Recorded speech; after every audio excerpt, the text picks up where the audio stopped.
Она што случи сега е алармантно, збунувачко, лошо и лошо делува на квалитетот на животот на луѓето во Македонија, но нешто што јас не можам да прифатам е дека тоа сега се случило и сега нашиот амбиент е катастрофален.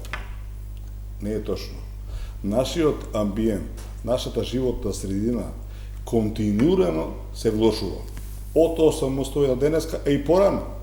Директно, она што го вдишуваме сега како последица на чатта што се развиваше на околината и на котлината на градот Скопје, добивме, значи, нездрава животна средина, а буквално по уставот ни е загарантирано здрава животна средина.